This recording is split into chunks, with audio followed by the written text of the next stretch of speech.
নমস্কাৰ প্ৰিয় শ্ৰোতা, মই ধৰিত্ৰী আৰু অংকিতাই আপোনালোক সকলোকে স্বাগতম জনাইছোঁ যুৱবাণীৰ আজিৰ এই বিশেষ অনুষ্ঠানটিলৈ। প্ৰতিবাৰৰ দৰে এইবাৰো আকাশবাণী তেজপুৰ কেন্দ্ৰৰ আমাৰ ষ্টুডিঅ'ত উপস্থিত আছে এগৰাকী বিশেষ অতিথি।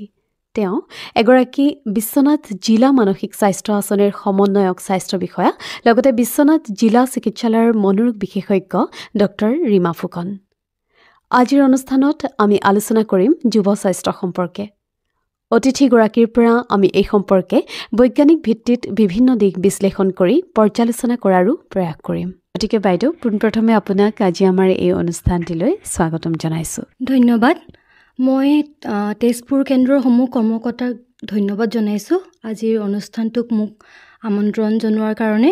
মই ডক্টৰ ৰীমা ফুকন, মই এগৰাকী মনোৰোগ বিশেষজ্ঞ আৰু বৰ্তমান মই বিশ্বনাথ জিলাৰ জিলা চিকিৎসালয়ত মই এগৰাকী মনোৰোগ বিশেষজ্ঞ হিচাপে মই বৰ্তমান কৰ্মৰত হৈ আছোঁ তাতে। ধন্যবাদ বাইদেউ। ইতিমধ্যে আমি আপোনাৰ বিষয়ে শ্ৰোতাসকলক অৱগত কৰিছোঁ।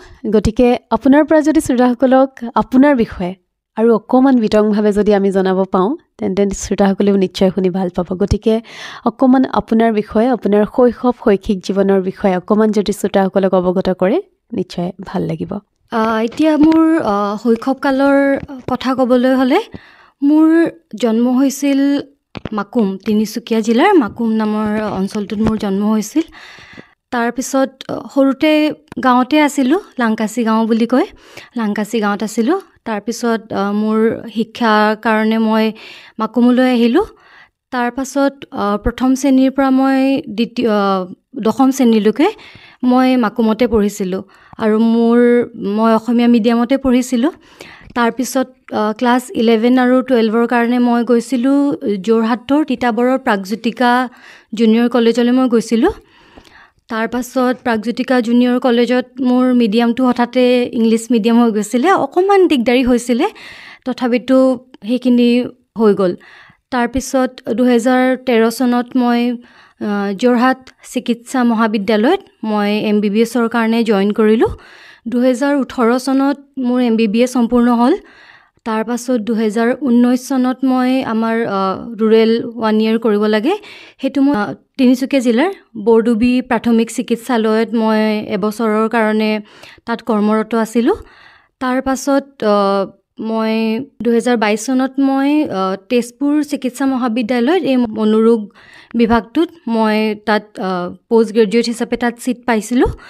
তাৰপাছত 2025 চনত মই তাৰ পৰা পাছ আউট হৈ পিনে এতিয়া বৰ্তমান মই বিশ্বনাথ জিলা চিকিৎসালয়ত মই মনোৰোগ বিশেষজ্ঞ হিচাপে কৰ্মৰত আছোঁ।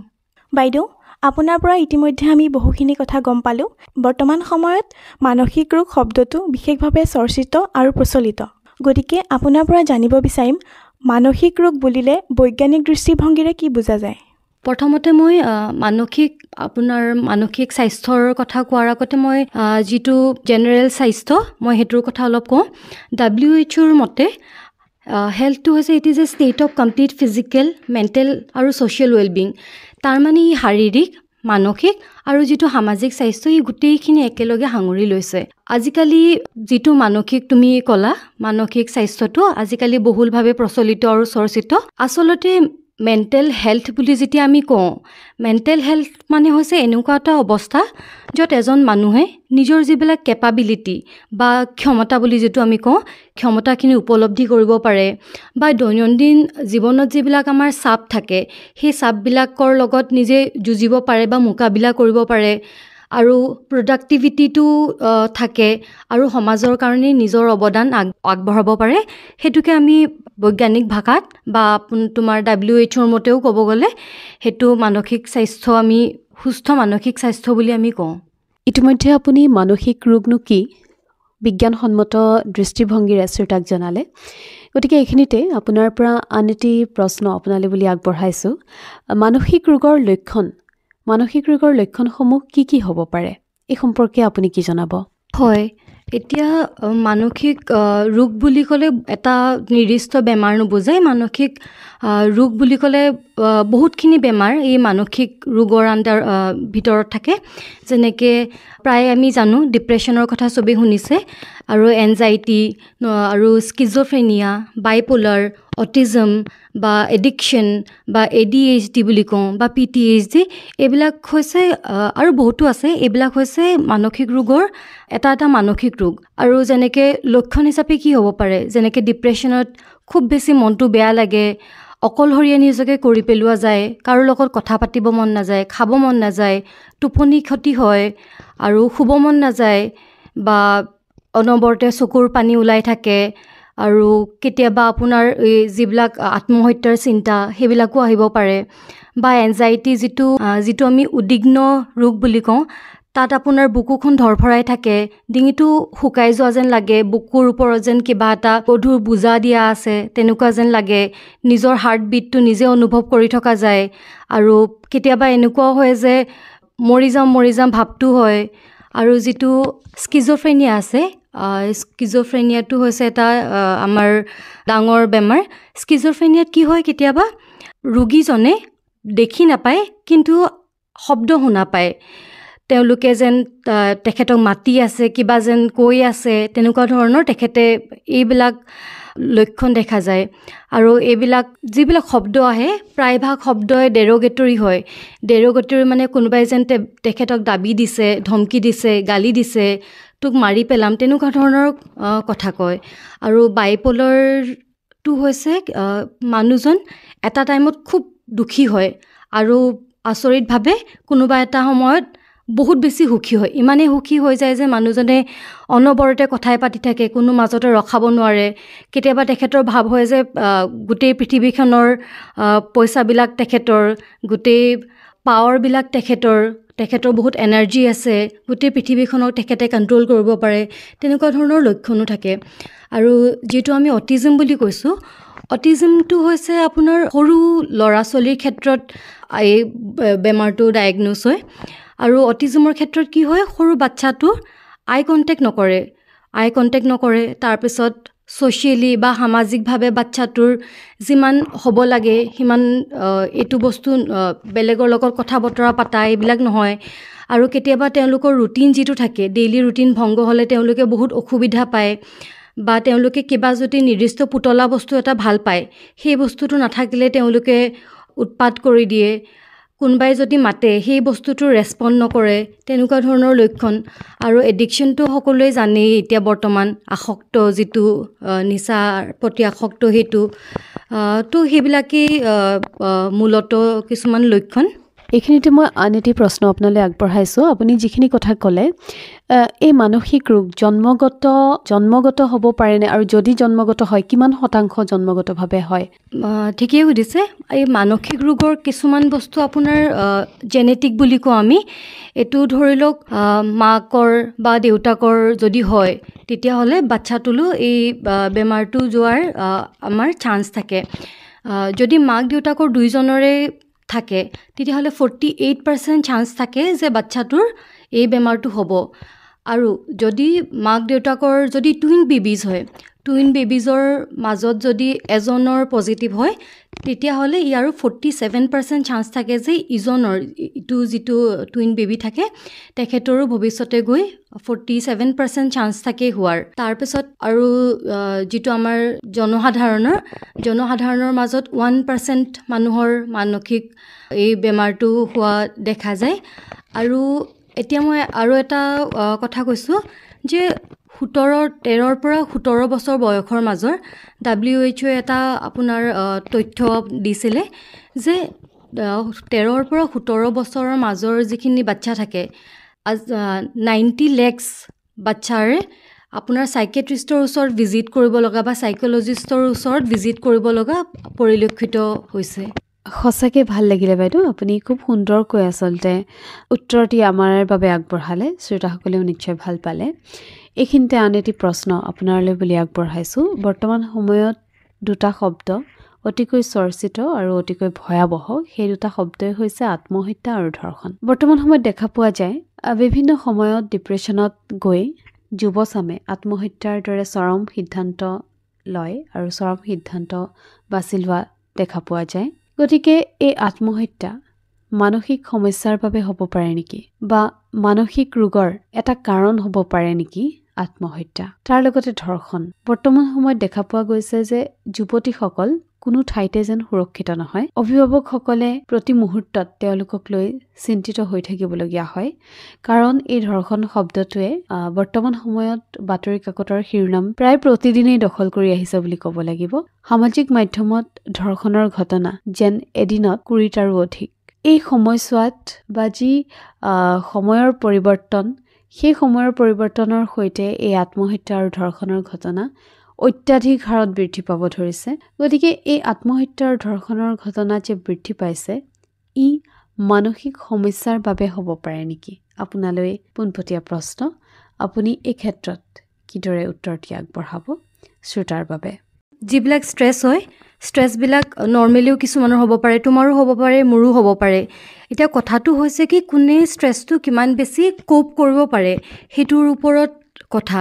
কিছুমানৰ যিটো কোপিং এবিলিটি থাকে, সেই কোপিং এবিলিটিটো কম থাকে। সেই মানুহজনৰ আগৰ পৰা মানসিক ৰোগ নাথাকিবও পাৰে, কিন্তু ধৰি লোৱা এই যিবিলাক চাপ পৰিলে, ছ'চিয়েল প্ৰেছাৰ বা পাৰ্চনেল প্ৰেছাৰ বা ফাইনেন্সিয়েল, এইবিলাকৰ কাৰণে হঠাতে তেওঁলোকে ছুচাইডৰ দৰে হাতত ল'ব পাৰে। আৰু কেতিয়াবা মেণ্টেল ইলনেছ, যেনে আগৰ পৰাই মেণ্টেল ইলনেছ হৈ আছে, ডিপ্ৰেশ্যনত মানুহ এজন খুব হতাশ হৈ যায়।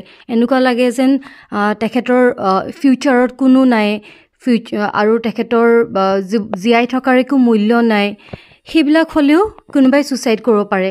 বা কেতিয়াবা মই অলপ আগতে যিটো কৈছোঁ স্কিজ'ফ্ৰেনিয়া, তাত মানুহবিলাকে কি হয় আৱাজ শুনি থাকে বেলেগ মানুহৰ। তো কেতিয়াবা কি হয় সেই আৱাজবিলাকে মানুহজনক কয় যে তই জীয়াই থাকি একো লাভ নাই, তই মৰি যোৱাই ভাল। তো সেইবিলাক কাৰণেও কিছুমান মানুহে আত্মহত্যা কৰিব পাৰে। আৰু বাকী যিটো ধৰ্ষণৰ কথা কৈছা, এটা ষ্টাডি আছিলে, তাত কৈছে যে ধৰ্ষণটো আচলতে পাৱাৰ আৰু কণ্ট্ৰল দেখাবৰ কাৰণে কৰে। তো ক'ব গ'লে তোমাৰ ধৰ্ষণটো হৈছে পাৱাৰ আৰু কণ্ট্ৰল দেখুওৱাৰ এটা হিংসাত্মক ৰূপ। কিছুমান অৱশ্যে থাকে, ধৰি লোৱা পিডোফাইল বুলি কয়, ডাঙৰ মানুহৰ সৰু বাচ্ছাৰ কাৰণে তোমাৰ শাৰীৰিক এট্ৰেকশ্যন এটা থাকিব পাৰে, বা কিছুমানে জীৱ জন্তুৰ কাৰণে শাৰীৰিক এট্ৰেকশ্যন থাকিব পাৰে। এইবিলাক কিন্তু তোমাৰ মানসিক ৰোগ। আমি আন এটা প্ৰশ্ন আপোনাক কৰিব বিচাৰিছোঁ। বৰ্তমান সময়ৰ এটা ভয়াৱহ সমস্যাত পৰিণত হৈছে অভিভাৱকসকলে, বিশেষকৈ এই সমস্যাটো তেওঁলোকে আচলতে এই সমস্যাটো প্ৰায় প্ৰত্যেকখন ঘৰতে বুলি ক'ব লাগিব, এই সমস্যাটো তেওঁলোকে অনুভৱ কৰে। বৰ্তমান সময়ত দেখা যায় যে বহু ল'ৰা ছোৱালীয়ে মোবাইলত গোটেই দিনটো বুলি ক'লেও ভুল নহ'ব, গোটেই দিনটো ব্যস্ত হৈ থাকে। ফ্ৰী ফায়াৰ, পাবজি আদিকে ধৰি বিভিন্ন গেমসমূহ তেওঁলোকে খেলি থকা দেখা পোৱা যায়, আৰু যিটো এটা সময়ত এডিকশ্যনলৈ ৰূপান্তৰিত হয়, অৰ্থাৎ তেওঁলোক আসক্ত হৈ পৰে সেই গেমসমূহক লৈ। গতিকে সেই বৰ্তমান সময়ত ছ'চিয়েল মিডিয়া হওক, সামাজিক মাধ্যম হওক, বা এই গেমসমূহ হওক বা মোবাইল ফোনটো কি ধৰণে প্ৰভাৱ পেলাইছে শিশুসকলক, আৰু এই যি এটি বিৰূপ প্ৰভাৱ পৰিছে বুলিয়ে ক'ব লাগিব, ইয়াৰ পৰা এই শিশুসকলক কিদৰে উদ্ধাৰ কৰিব পাৰি? আপোনালোকে বিজ্ঞানসন্মতভাৱে আপোনালোকে কি ধৰণৰ ব্যৱস্থা গ্ৰহণ কৰিছে, বা কি ধৰণে এই সম্পৰ্কত আপুনি মন্তব্য আগবঢ়াব অভিভাৱকসকলৰ বাবে? আজিকালি যুগত বহুত বেছি ল'ৰা ছোৱালীবিলাকে এনেধৰণৰ গেমৰ প্ৰতি আসক্ত হোৱা দেখা গৈছে। কিন্তু এতিয়া কথাটো হৈছে কি যিকোনো বস্তুৱে অতিৰিক্ত মাত্ৰাত বেয়া। লাগিলে খোৱাই হওক, লাগিলে পানীয়ে হওক, যিকোনো বস্তু অতিৰিক্ত মাত্ৰাত বেয়া। তেনেধৰণে বহুত ল'ৰা ছোৱালী এনেকুৱা হয় যে এটা লিমিটত গেমটো খেলে। সেইটো বস্তু কিন্তু মই বেয়া বুলি ক'ব নাযাওঁ, কাৰণ কিছুমানে এই সকলো বস্তুৱে ধনাত্মক আৰু ঋণাত্মক দিশ দুয়োটাই থাকে। তো এই বস্তুখিনি কোনে কেনেকৈ লয় সেইটোৰ ওপৰত কথা।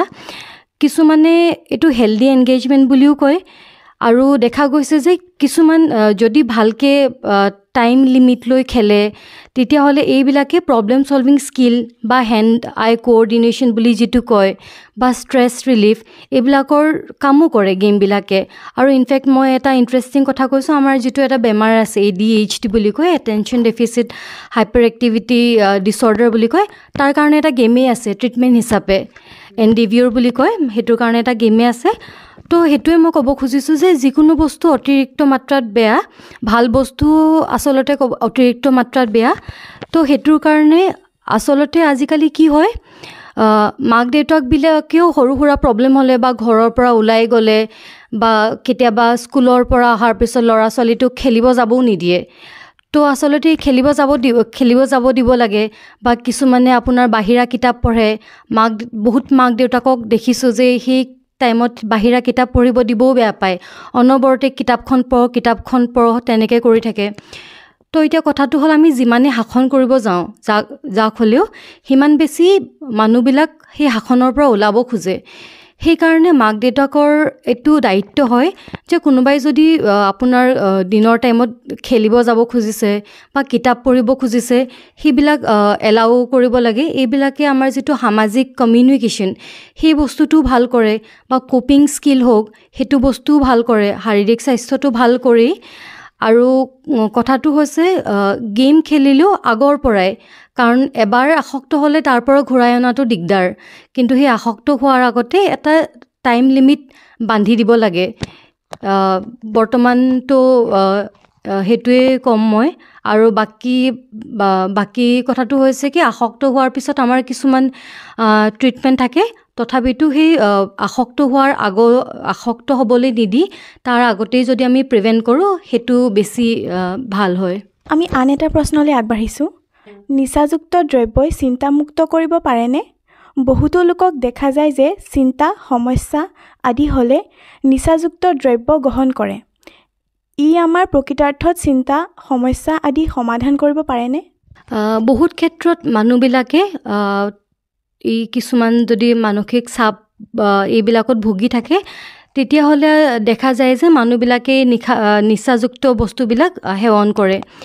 কিন্তু এই নিচাযুক্ত দ্ৰব্যবিলাকে টেম্পৰেৰিলিহে আপোনাৰ ষ্ট্ৰেছটো ৰিলিফত সহায় কৰে, কিন্তু ই আণ্ডাৰলাইং যিবিলাক প্ৰব্লেম বা ভিতৰুৱা যিটো আচল প্ৰব্লেম সেই বস্তুবিলাক ঠিক নকৰে।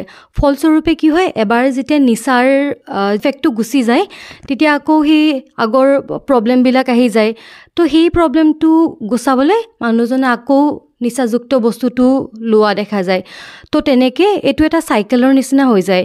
ফলস্বৰূপে এজন মানুহ যিজনে বহুত ষ্ট্ৰেছ গুচাবলৈ বুলি ভাবি পিনে ইনিচিয়েলি তোমাৰ নিচাযুক্ত বস্তু লৈ, তেখেত এজন আসক্ত হৈ যায়। সেই আসক্ত হোৱাৰ পিছত মানুহজনে যদি বহুত চেষ্টাও কৰে, তেতিয়াহ'লে বহুত ধৰণৰ উইড্ৰল চিমটম দেখা যায়। পাছত কি হয়, মানুহজনে সেই উইড্ৰল চিমটমৰ কাৰণে নিচাযুক্ত বস্তুবিলাক এৰিবলৈ দিগদাৰ হয়। গতিকে আমি ক'ব পাৰোঁ যে নিচাযুক্ত বস্তুৱে এই টেম্পৰেৰিলি ষ্ট্ৰেছটো ৰিলিফ কৰিব পাৰে, কিন্তু লং টাৰ্মত গৈ পিনে ই বেছিকৈ ধৰি লওক প্ৰব্লেমটো বেছি কৰে। হয়, এইখিনিতে আপোনাৰ পৰা বহুখিনি কথা আমি আচলতে জানিব পাৰিলোঁ। বিজ্ঞানসন্মত দৃষ্টিভংগীৰে আপুনি বহুখিনি বিশ্লেষণ আগবঢ়ালে প্ৰতিটো প্ৰশ্নৰে। আমি এইখিনিতে আপোনাৰ পৰা জানিব বিচাৰিম যে মানসিক ৰোগত আক্ৰান্ত সন্তানৰ বাবে অভিভাৱকসকলৰ কৰণীয় কি কি, আৰু লগতে আন এটি প্ৰশ্ন যে মানসিক ৰোগৰ প্ৰতি আমি কিদৰে সজাগ হোৱা উচিত, মানসিক ৰোগীৰ প্ৰতি আমি কিদৰে সজাগ হ'ব লাগে, এই সম্পৰ্কে আপুনি কি জনাব? হয়, এতিয়া মানসিক ৰোগত আক্ৰান্ত এটা ল'ৰা ছোৱালীৰ মাক দেউতাকৰ কৰণীয় কি আপুনি সুধিলে। এতিয়া কথাটো হৈছে কি, সৰু ল'ৰা ছোৱালীৰ ক্ষেত্ৰত মানসিক যিটো ৰোগ সেইটো ডায়েগন'জ কৰাটো অলপ টান। যেনেকৈ আমি ডাঙৰ মানুহে কাৰোবাৰ কিবা অসুবিধা হ'লে আমি কৈ দিব পাৰোঁ, কিন্তু সৰু ল'ৰা ছোৱালী নিজেও বুজি নাপায় বা ক'বও নোৱাৰে যে মানসিকভাৱে তেওঁলোকৰ কিবা হেঁচা পৰিছে বা কিবা। এই ক্ষেত্ৰত মাক দেউতাকে এটা বস্তু লক্ষ্য কৰিব পাৰে, ঘৰত তেওঁলোকৰ ব্যৱহাৰবিলাক সলনি হৈছে নেকি, বা খুব বেছি খিংখিঙীয়া হৈ গৈছে নেকি, খোৱা চোৱা বাদ দিছে নেকি, বা কান্দি থাকে নেকি অনবৰতে, বা স্কুল আগতে গৈছিলে কিন্তু এতিয়া স্কুল যাবলৈ মানা কৰিছে নেকি, বা স্কুলৰ ৰিজাল্ট আগতে ভাল আছিলে এতিয়া বেয়া হৈ গৈছে নেকি, বা যিবিলাক তেওঁলোকৰ নোটবুক থাকে, নোটবুকৰ তেওঁলোকৰ লিখা যিবিলাক আমি বানান বুলি কওঁ, বানানবিলাক চাব পাৰে। তো তেনেকুৱা ধৰণৰ কিছুমান যিবিলাক লক্ষণ হয় সেইবিলাক হেৰি কৰিব পাৰে। আৰু ঘৰৰ মানুহৰ লগত তেওঁলোকৰ ব্যৱহাৰ কেনেকুৱা, ছ'চিয়েলি আইচ'লেট কৰি লৈছে নেকি, সেই তেনেকুৱাবিলাক বস্তু বা আৰু এটা মই কৈছিলোঁ অটিজম যিটো সৰু ল'ৰা ছোৱালীৰ ক্ষেত্ৰত দেখা যায় আই কণ্টেক্ট নকৰে তো সেইবিলাক বা একেধৰণৰ বস্তুৰ প্ৰতি তেওঁলোকৰ ৰাপ আছে নেকি বা একেটা বস্তুকে বাৰে বাৰে কৰি থাকে নেকি ৰুটিনটো যেতিয়া চেঞ্জ হয় তেওঁলোকে অশান্তি পায় নেকি সেইবিলাক লক্ষণ মাক দেউতাকে ন'টিছ কৰাটো ইম্পৰ্টেণ্ট আৰু এইবিলাক যদি প্ৰব্লেম হয় তেতিয়াহ'লে কোনোবা মানসিক ৰোগ বিশেষজ্ঞৰ ওচৰলৈ আনি পিনে ইয়াৰ বিষয়ে আৰু জানিব পাৰি হয় বাইদেউ আমাৰ যেহেতু সময় চমুচাপি আহিছে আমি অনুষ্ঠান শেষ কৰিব লাগিব অনুষ্ঠানৰ শেষত আপোনালৈ বুলি শেষৰটো প্ৰশ্ন বৰ্তমান সময়ত দেখা গৈছে যে আত্মহত্যাৰ প্ৰৱণতা খুব বৃদ্ধি পাইছে যে হাইস্কুল শিক্ষান্ত পৰীক্ষাৰ যেতিয়া ফলাফল ঘোষণা কৰে তাৰ পাছতে আমি দেখিবলৈ পাওঁ যে সংবাদ মাধ্যমত বিভিন্ন ধৰণৰ বাতৰি প্ৰচাৰ হয় যে বহুতে আত্মহত্যা কৰিছে হয়তো ফলাফল ঘোষণা কৰাৰ আগদিনা নহয়তো ফলাফল ঘোষণা কৰাৰ পাছদিনা বা সেইদিনাখনেই বিফলতাৰ বাবে গতিকে সংবাদ মাধ্যমে এই বাতৰিসমূহ যে প্ৰচাৰ কৰে সেই প্ৰচাৰে সমাজত কি ধৰণে প্ৰভাৱ পেলাব পাৰে হয় এতিয়া দেখা গৈছে যে কেইদিনমান আগতে যিটো পৰীক্ষাৰ ৰিজাল্ট দিয়াৰ পিছত বা আগতেও আমি দেখিছোঁ যে ৰিজাল্ট দিয়াৰ পাছত বা ৰিজাল্ট দিয়াৰ দিনাখনি বহুতো ষ্টুডেণ্টে ছুইচাইড কৰা পৰিলক্ষিত হয় যিবিলাক সাংবাদিক মাধ্যম আছে বা যিবিলাক আপোনাৰ নিউজ চেনেল আছে তেওঁলোকে এটা ৰেছপনচিবল মিডিয়া ৰিপৰ্টিং বুলি আছে সেই বস্তুটো তেওঁলোকে কৰিব পাৰে যেতিয়া নিউজবিলাক প্ৰচাৰ কৰা যায় তেওঁলোকে এই বাকী যি চাম ষ্টুডেণ্ট থাকে তেওঁলোকৰ ওপৰতো লক্ষ্য কৰিব লাগে কাৰণ এইবিলাক যেতিয়া চেনচেচনেলাইজ কৰি দিয়া যায় তেতিয়া ছ'চিয়েল মিডিয়া প্ৰেছাৰ বা পিয়াৰ প্ৰেছাৰ বা ঘৰুৱা মানুহৰ প্ৰেছাৰ এই ষ্টুডেণ্টবিলাকৰ ওপৰত পৰে আৰু মাক দেউতাকৰ যিটো এক্সপেক্টেশ্যন থাকে এইবিলাক পূৰ কৰিব পৰা নাই এইবিলাক বুলি ষ্টুডেণ্টবিলাক ডিপ্ৰেশ্যনত ভুগিব পাৰে আৰু সেইবিলাকৰ কাৰণে এই আত্মহত্যা যিটো থাকে সেই আত্মহত্যাৰ প্ৰৱণতাটো বাঢ়ি যোৱা দেখা যায় এতিয়া ৰিচেণ্টলি যিটো এক্সাম আছিলে JEEৰ যিটো এক্সাম আছিলে তাৰ আগতেও মই দেখিছোঁ যে বহুত কেইটামান ষ্টুডেণ্টে ছুইচাইড কৰিছে বা ছুইচাইডৰ ট্ৰাই কৰিছে তো এইবিলাকৰ লগত যেতিয়া কথা পাতিছিলোঁ তেওঁলোকে কৈছিলে যে তেওঁলোকে বহুত প্ৰেছাৰ অনুভৱ কৰে ঘৰৰ মানুহৰ এক্সপেক্টেশ্যন থাকে এই ঘৰৰ মানুহৰ এক্সপেক্টেশ্যনটো পূৰ কৰিব নোৱাৰিব বুলি তেওঁলোকে ভয় খায় বা দুখ লাগে তো এইবিলাকৰ কাৰণে তেওঁলোকে হাত সাৰিবলৈ বা এস্কেপ ৰুট হিচাপে বহুতেই ছুইচাইডটো কৰিবলৈ বিচাৰে কথাটো হৈছে কি যেতিয়া নিউজ চেনেলবিলাকে এই বস্তুটো চেনচেচনেলাইজ নকৰে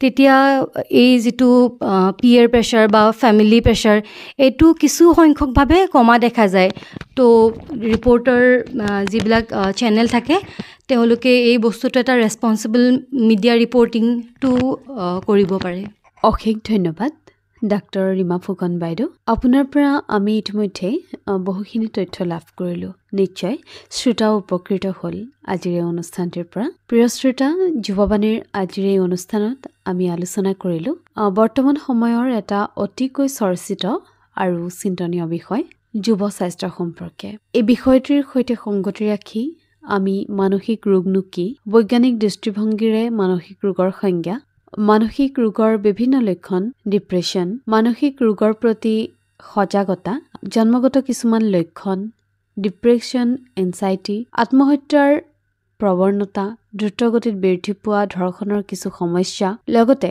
শিশুসকলৰ মাজত দেখা দিয়া মোবাইল ফোনৰ প্ৰতি থকা আসক্তি পাবজি ফ্ৰী ফায়াৰকে ধৰি আন কেতবোৰ গেমৰ প্ৰতি থকা আসক্তি যুৱ প্ৰজন্মৰ নিচাযুক্ত দ্ৰব্যৰ সেৱন বৃদ্ধি সামাজিক মাধ্যমত আত্মহত্যা ধৰ্ষণৰ ঘটনাৰ প্ৰচাৰত সমাজত দেখা দিয়া ধনাত্মক আৰু ঋণাত্মক কিছু প্ৰভাৱ মানসিক ৰোগত আক্ৰান্ত সন্তানৰ বাবে অভিভাৱকৰ কৰণীয় ইত্যাদি বিভিন্ন বিষয় সাঙুৰি আজি আমি বৈজ্ঞানিক দৃষ্টিভংগীৰে এই প্ৰশ্নসমূহৰ উত্তৰ জানিবলৈ প্ৰয়াস কৰিলোঁ বিশ্বনাথ জিলা চিকিৎসালয়ৰ মনোৰোগ বিশেষজ্ঞ ডাক্তৰ ৰীমা ফুকনৰ পৰা বৰ্তমান সময়ত যুৱ স্বাস্থ্য এই বিষয়টো অতিকৈ প্ৰয়োজনীয় ইতিমধ্যে আমি আপোনালোকক জনাইছোঁ যে আমি এই বিষয়ৰ সৈতে সংগতি ৰাখি বিভিন্ন ধৰণৰ আলোচনাত আজি আমি মিলিত হ'লোঁ এই আলোচনাবোৰৰ পৰা আমি এটাই মূল উদ্দেশ্য তথা লক্ষ্য যে শ্ৰোতাসকল কিছু হ'লেও সজাগ হওক, সচেতন হওক। বৰ্তমান সময়ত দেখা দিয়া শিশুসকলৰ বিভিন্ন সমস্যা, বিশেষকৈ মোবাইল ফোনৰ প্ৰতি আসক্তি, ছ'চিয়েল মিডিয়া অৰ্থাৎ সামাজিক মাধ্যমৰ প্ৰতি থকা আসক্তি, খুব কম বাহিৰা কিতাপ পঢ়া, লগতে বিভিন্ন সময়ত দেখা দিয়া ডিপ্ৰেছনৰ সমস্যা আদিকে ধৰি ইতিমধ্যে উল্লেখ কৰা প্ৰত্যেকটো বিষয়ৰ ওপৰত আমি বিজ্ঞানসন্মতভাৱে আমি বিভিন্ন ধৰণৰ কথা পাতিলোঁ আৰু তাৰ বিশ্লেষণাত্মক তথ্য তেখেতে আমাক আগবঢ়ালে। গতিকে ডাক্তৰ ৰীমা ফুকন বাইদেৱে ইতিমধ্যে যুৱ স্বাস্থ্য সম্পৰ্কে বিশ্লেষণাত্মক তথ্য আগবঢ়াই শ্ৰোতাক সজাগ কৰিলে। আমি এই অনুষ্ঠানৰ পৰা আশা কৰিছোঁ যে এই অনুষ্ঠানটিৰ পৰা নিশ্চয় শ্ৰোতাসকল লাভান্বিত হৈছে। গতিকে পুনৰ আজি আমাৰ ষ্টুডিঅ'ত উপস্থিত থকা আমাৰ আমন্ত্ৰিত অতিথি ডাক্তৰ ৰীমা ফুকন বাইদেউক আকাশবাণী তেজপুৰ কেন্দ্ৰৰ সমূহ কৰ্মকৰ্তাৰ তৰফৰ পৰা লগতে আকাশবাণী তেজপুৰ কেন্দ্ৰৰ পৰা ধন্যবাদ জ্ঞাপন কৰিছোঁ। আজিৰ অনুষ্ঠানটিত উপস্থিত থাকি অনুষ্ঠানটি সৰ্বাংগ সুন্দৰ কৰি তোলাৰ বাবে। যুৱক যুৱতীৰ মানসিক আৰু শাৰীৰিক স্বাস্থ্যৰ প্ৰতি জন্মৰে পৰা প্ৰতিজন পিতৃ মাতৃ সজাগ হওক আৰু এখন সুস্থ সমাজ গঢ়ি তোলাত অৱদান আগবঢ়াওক, আমি তাকে কামনা কৰিছোঁ। যুৱ স্বাস্থ্য শীৰ্ষক অনুষ্ঠানটিৰ মূল লক্ষ্য আৰু উদ্দেশ্য আজি এয়াই আছিল। গতিকে সকলো সুস্থ থাকক, এখন নিচামুক্ত সমাজ গঢ়ক, আন 10জনকো সুস্থ হৈ থকাৰ বাবে অনুপ্ৰাণিত কৰক, আমি তাকে কামনা কৰিছোঁ। অনুষ্ঠানৰ শেষত আশা কৰোঁ যুৱ স্বাস্থ্য অনুষ্ঠানটি শুনি শ্ৰোতাই ভাল পালে। আশা কৰোঁ যুৱ স্বাস্থ্য অনুষ্ঠানটিৰ পৰা শ্ৰোতা লাভান্বিত হ'ল। ধন্যবাদ বাইদেউ। যুৱ স্বাস্থ্য সম্পৰ্কে আজি আমি আপোনাৰ সৈতে বহুতো কথা পাতিলোঁ আৰু বৈজ্ঞানিক দৃষ্টিভংগীৰে উত্তৰসমূহ আপোনাৰ পৰা লাভ কৰিলোঁ।